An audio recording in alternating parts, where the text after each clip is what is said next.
You are listening to another episode of Streamer Struggles with Galini, and today our special guest,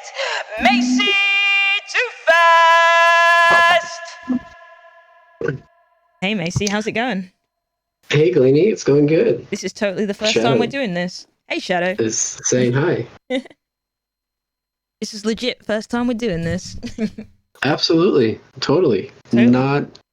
No technical issues have ever occurred. Never. It doesn't For involve cat distractions. someone not pressing the start button. 100%. Cough. Cough. So Macy, what got you into streaming on Twitch? Do you want the long version or the short version? I want any version you want to give me, bud. You got plenty of time. Oh my. Oh my. Oh my goodness. All right. I got into streaming to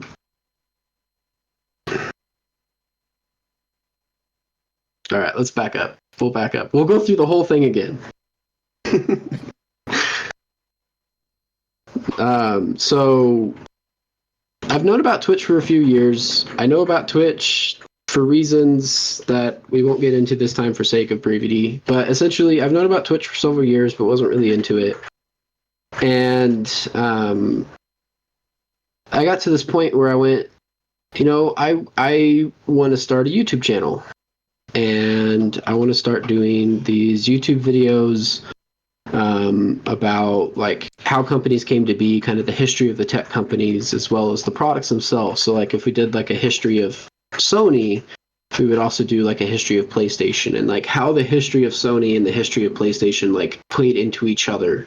That would be more how did the history of Sony affect how PlayStation was developed, because PlayStation doesn't really affect a massive company like Sony so much. But some of those things and how kind of like that played out, as well as some kind of fun in-depth technical videos of like how things work, like USB Type-C and how that came to be, what is the history of USB, how has it evolved to where it is today. But kind of doing these technical videos on a level where anyone from grandma to somebody with like an electrical engineering degree could gain something out of the video.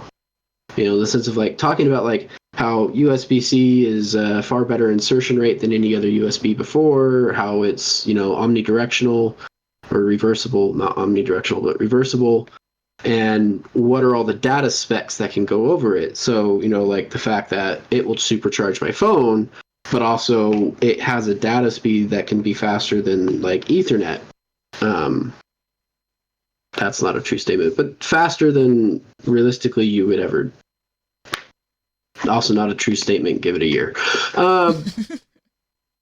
But just something, where you could go from understanding just like why it exists to the actual technical aspects of it, like that you have USB is both a physical and a data standard, and you have the different forms of that data standard for the different speeds. So like this one cable could technically do a lot of power for a cable this thin in size, or it could do like 10 gigabit transfer speeds or even greater than that. It can do display capture, everything you can do with Thunderbolt, goes over the USB Type-C standard.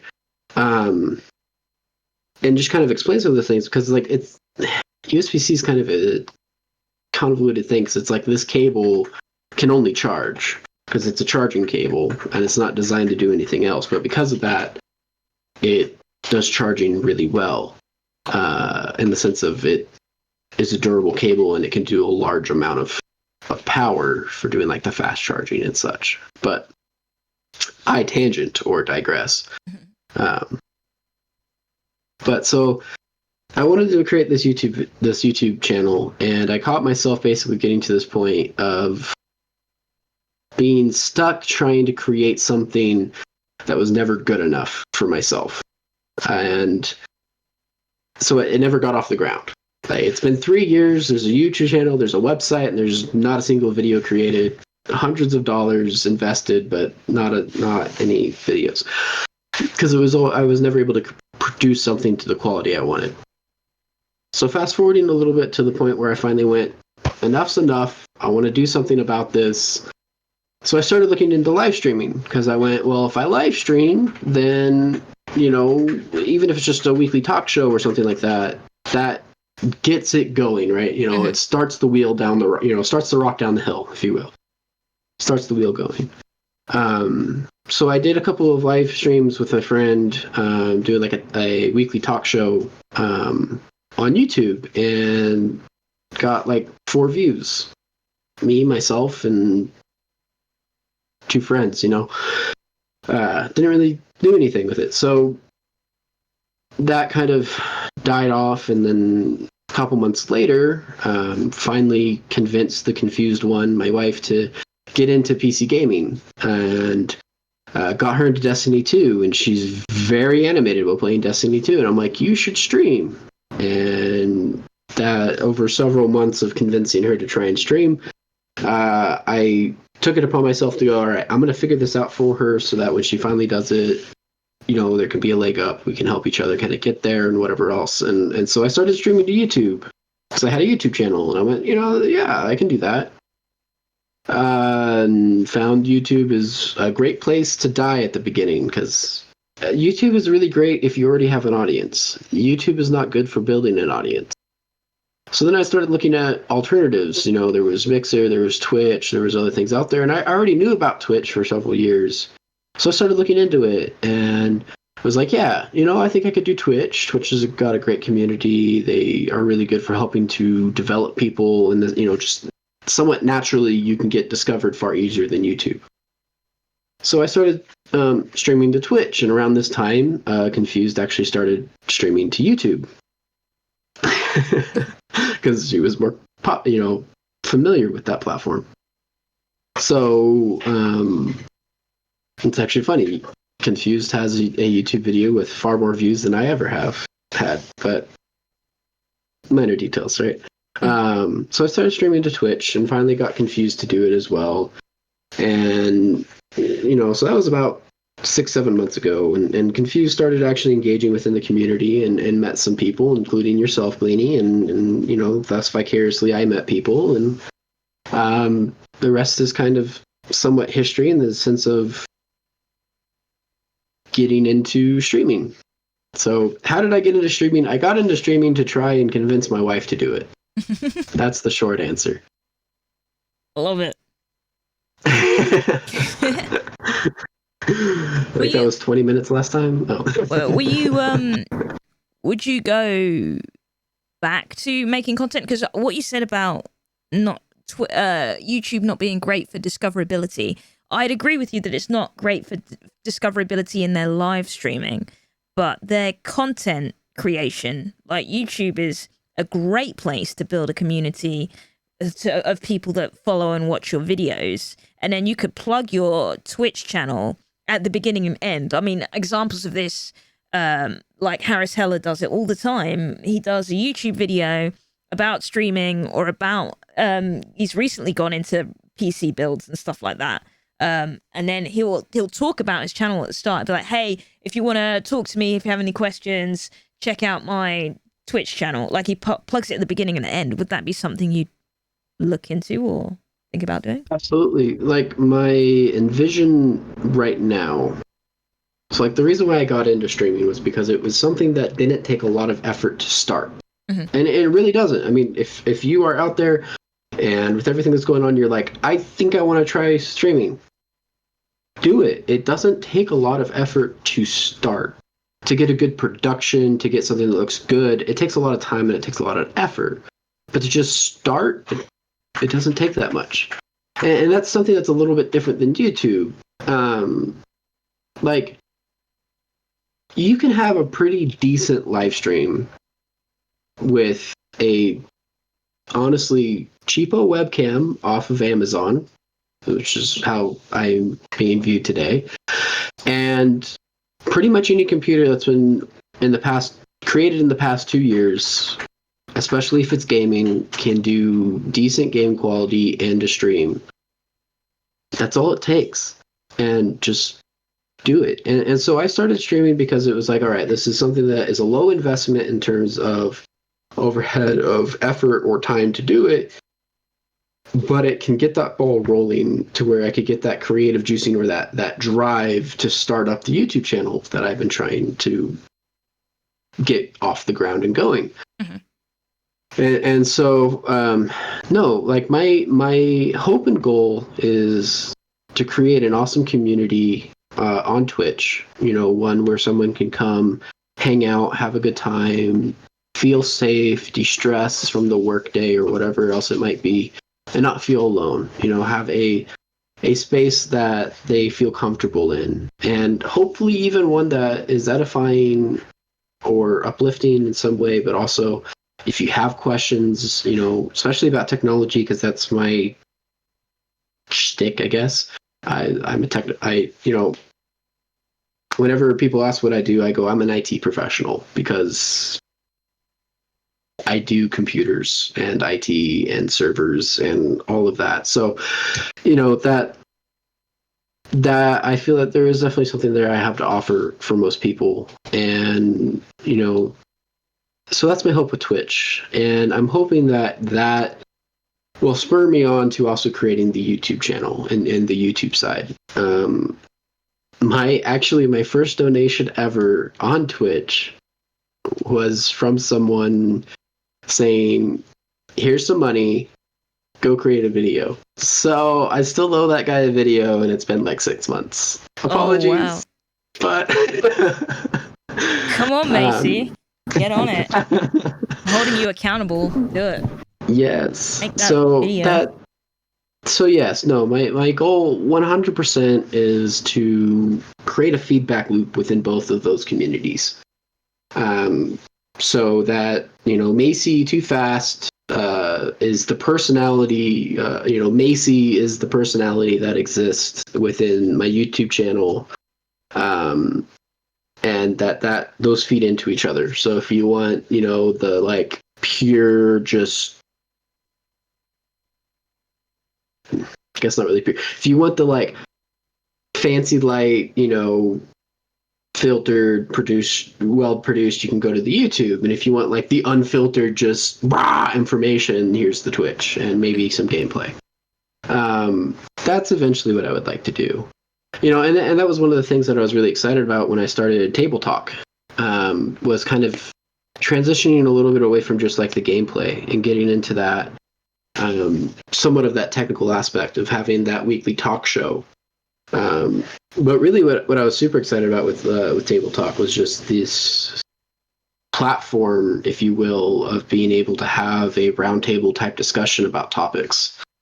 And I think it's been pretty good so far. It's been great. Yeah. If it happens. Yeah. Well, yeah. Well, I mean, you've been pretty consistent. I think it was only one that you didn't do because you were in the car at the time and it wasn't possible. Yeah, so we've missed 2 weeks now because nobody showed up last week. But right. Okay. So hey, if you're watching this and you would like to be on a weekly podcast, or just randomly would like to join in on a podcast about whatever, I do a weekly podcast called Table Talk, shameless plug, where we have a roundtable discussion about things.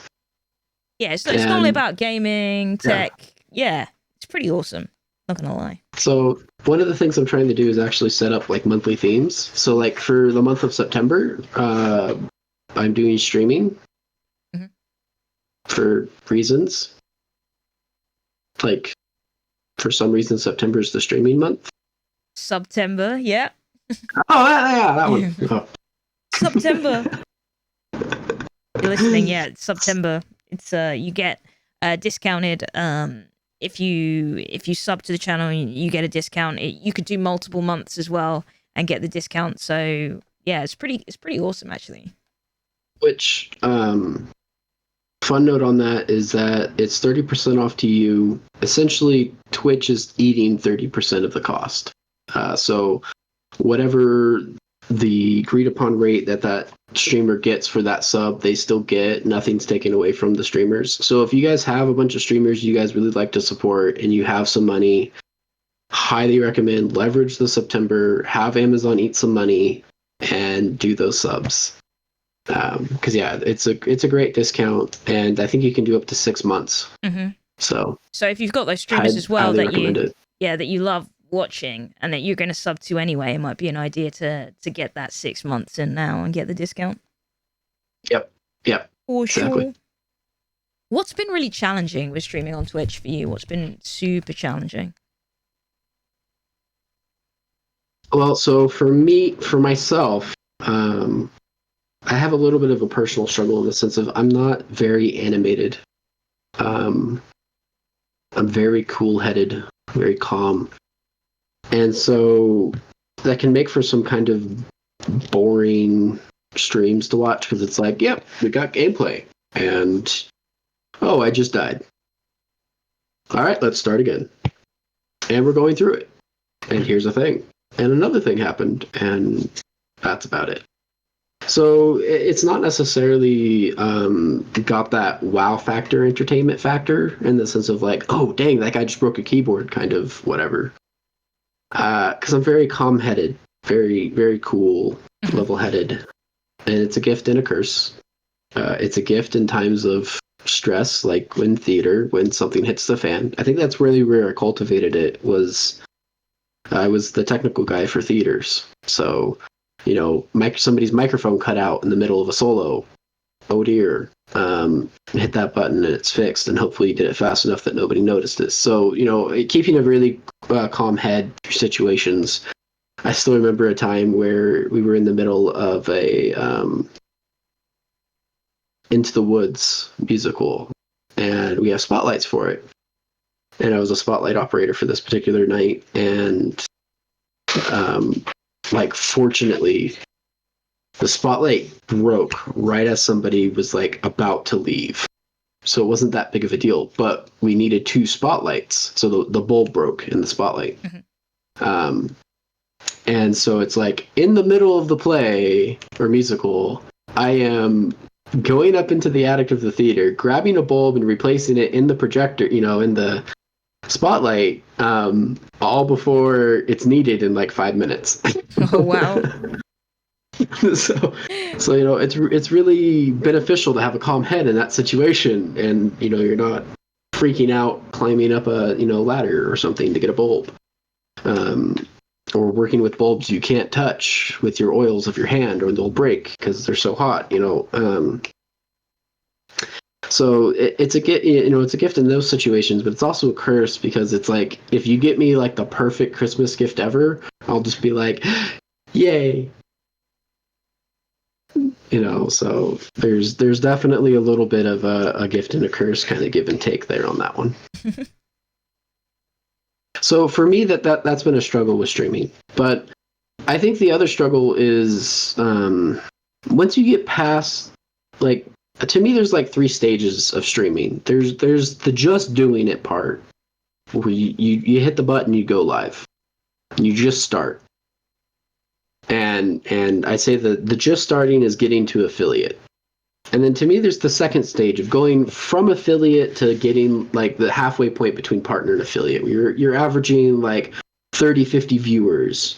You're starting to get somewhere. You've maybe made a few dollars to put back into your production quality. So, you're getting the better camera, you're getting the better microphone, you're, getting in and putting in the high production things, the overlays, everything else.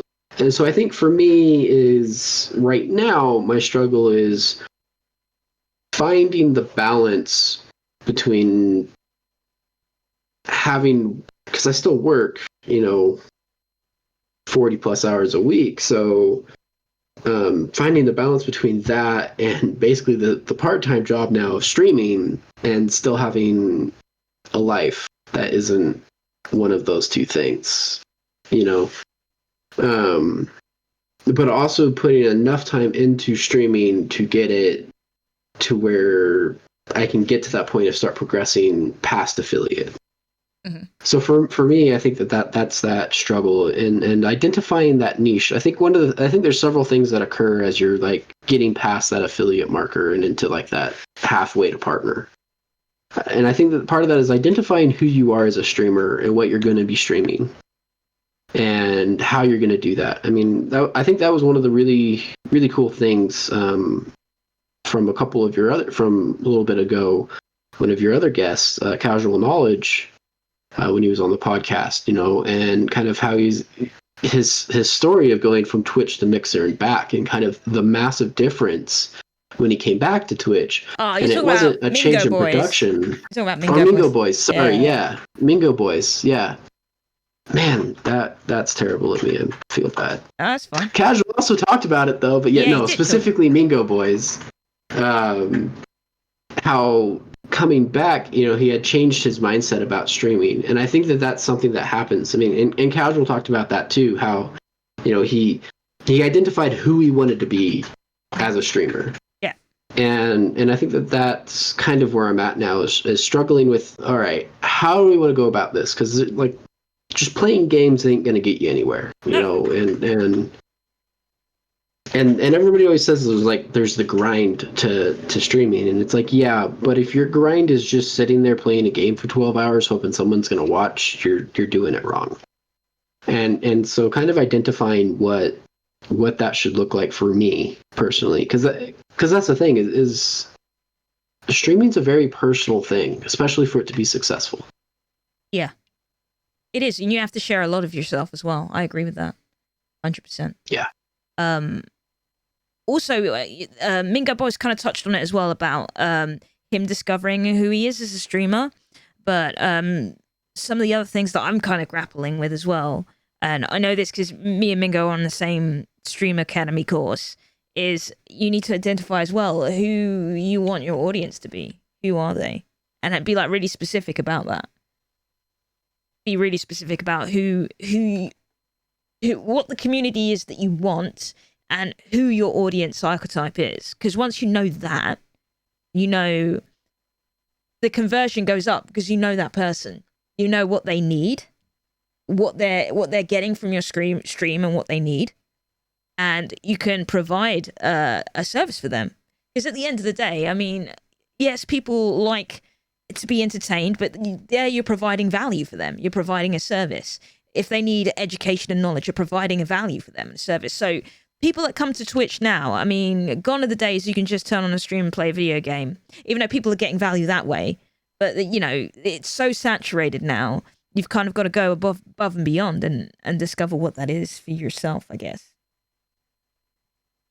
But, yeah, it is a challenge. I understand as well getting the balance right. Because, I mean, if you're working a full-time job and then you come home, you stream, like, where else are you leaving time for the wife, and all the other stuff? I mean, I don't really have friends, so that's not an issue, but definitely time for the wife, No, and or even just sometimes you need a break from streaming too. I mean, and I'm kind of coming off of a little bit of a hiatus from going and seeing family right now, of trying to get back in the swing of things and kind of how that looks and what do I want to do, so it's like one of the things is I've gone, all right, I'm rolling it to 3 days a week after work. Yeah. For my gameplay. So, I'm playing games 3 days a week and I'll stream that, and that's my decompress / stream after work. And, with Fridays being off, I'm trying to make Friday my work on other content day. So working on actually getting all of the past streamer struggles off of just Twitch and into YouTube or other podcasts, and working on making the production value of the stream better, whether that be with some more digital assets or whatever else, or improving OBS or whatever it might be. And eventually, hopefully, getting to the point of making YouTube videos. So. Sounds like a plan. Sounds like an awesome plan, actually. Now it's just doing it. Yeah, just do it, man. Freaking Do it! Do it. Just do it! man. It's an exciting time, dude. Like, seriously, it's super exciting. But yeah, I know what you're saying as well about burnout, and you can get to the point where you take a little break, and then it's more and more. It becomes more and more difficult to press that play button the longer you leave it. It's definitely a marathon. It is not a sprint. No. Um, and I think one of the things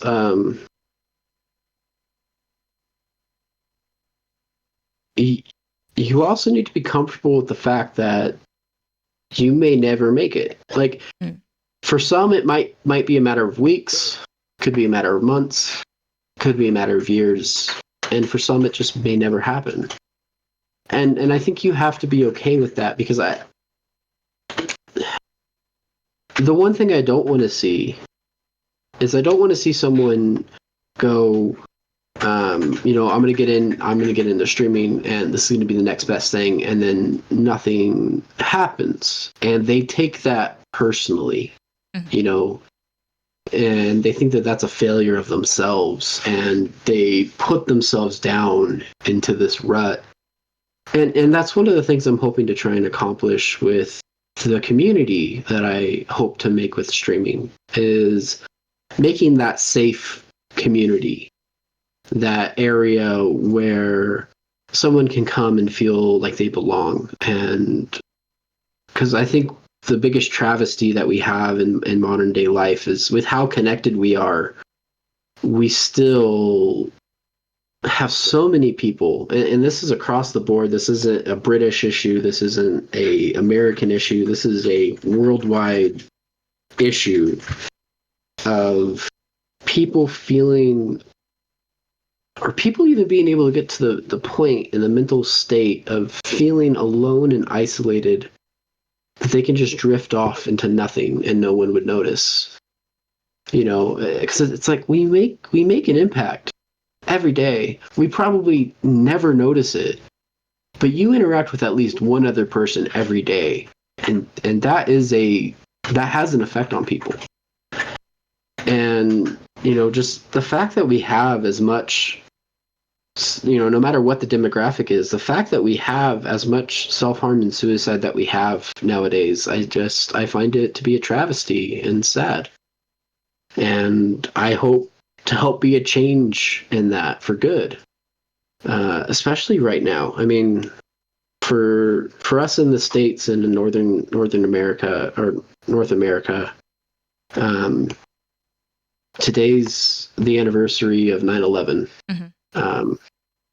September 11th, 2001, when the largest terrorist attack known to the Western world occurred in modern day history. And with that, there's also a lot of suicide that correlates with that. And I just hope that I can help be a difference. And if all of the money I've invested, the time, the sweat, the blood, sweat, and tears, as people kind of say, if all it ever does is make one person reflect on themselves and go, you're right, I'm not alone, then it would all be worth it. And so that's something that's important to me, is I think everyone should feel like they belong. Because you do. You're never alone.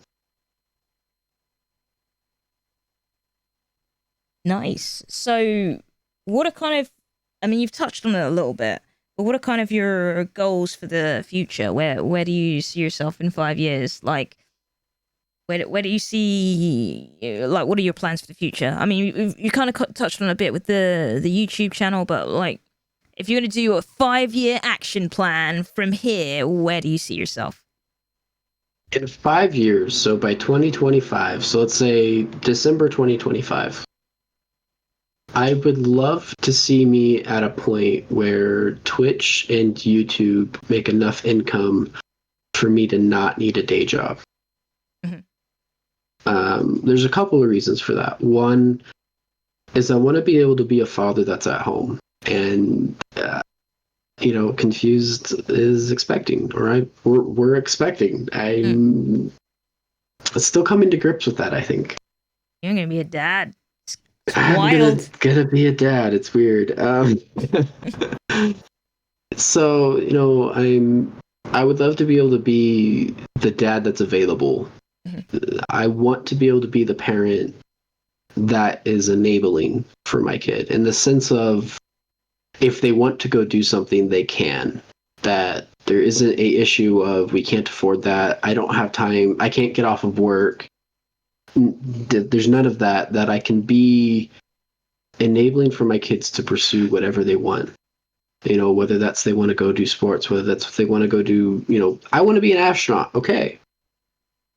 Then here's the summer camp for doing that. Let's go do it.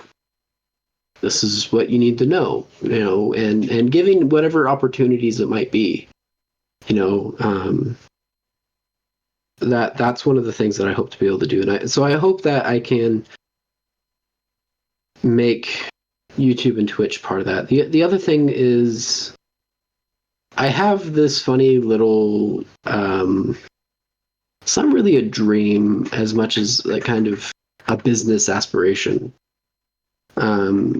I would really like to make what I've kind of called a tech mall, kind of a one-stop shop for stuff tech related. So like have a small esports arena built into it, have a LAN center built into it where someone who wants to, have a birthday party or something with a bunch of computers or whatever, insert whatever you would use a room full of computers for, classrooms, whatever, have a space for that. Have a YouTube studio in the sense of, here's a sound room, here's a green room, here's, a small little studio space that you can come in and rent. And, so if you wanted to start making YouTube videos, you didn't have to just shoot on a white wall. You could actually come into a studio space that has nice cameras, make that kind of a setup something that's affordable and obtainable by anyone, so it's like, here's a nominal fee. And I can go in and make videos, reserve the space and do it. And just kind of expand that out that, here's a wood shop, here's a metal shop, here's a, just like kind of the ultimate maker space tied in with, whatever. So it's like, if I, as a person or a maker, wanted to make my own R2D2 droid, I would have a space to be able to go and learn how to do programming, have a computer that can do the programming or the 3D design of the CAD or whatever else, and then have the metal shop where I could either pay to have somebody else do it or learn those skills myself, that I could make an R2 unit from scratch and build that myself and be able to say, I made this, because I feel like that is a industry and a skill that has disappeared, at least for us in America, for the most part. Besides high schools that have access to wood shops or otherwise, you don't really get that kind of experience unless you've determined to make that your career. And typically you've made that your career because you have some skill in it. Mm-hmm. And so being able to have it where it's like, I live in an apartment. It's weird because it's like growing up, I always lived in a house with some land. So it's like a hose. I've always had access to a hose. I wanted to wash my car, I could just go take the hose and wash my car. Mm-hmm. I had a garage with power outlets. I had space where it's like if I wanted to do a wood project, I happened to have the tools or could ask a neighbor for, a tool, and I could set up sawhorses and make a big, pile of sawdust and it would be fine. And it's like, now I live in an apartment and it's like, a hose? I haven't seen a hose in 4 years. What's a hose? Like, I don't have a spigot anywhere to wash my car. Mm-hmm. Yeah, you got a fancy car wash today. Yeah. I heard all about the car wash, Macy.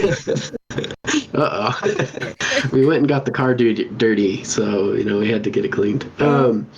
It's like, as far as outside, I have a patio. Mm-hmm. I can't put a sawhorse and make like a pound of sawdust, like piss off my neighbors. Like, yeah. So it's like, and I don't know of any place where I can't walk up to a business that has a wood shop and go, I would like to have to, cut this 2x4, please. What are you doing, Billy? Get out of here. So I would love to be able to have the opportunity with Twitch and YouTube to get to a point of possibly making money to be able to afford making that franchise. Because I mean, realistically, my hope is that I can get YouTube to a point where YouTube would justify having a space, right? Having my own studio space. Well, if I can afford to have my own studio space, I could probably eke it just a touch to make it a little bit bigger than I really need and make it available to others as well. Yeah. You know, and I can start that first portion of that tech mall. And, you know, as that grows, hey, you know, then we can add that LAN center in. As that LAN center grows, hey, maybe we can throw in, you know, this. And it's like I have experience with doing recording and doing audio engineering and such like that. So it's like I want to build a proper sound room.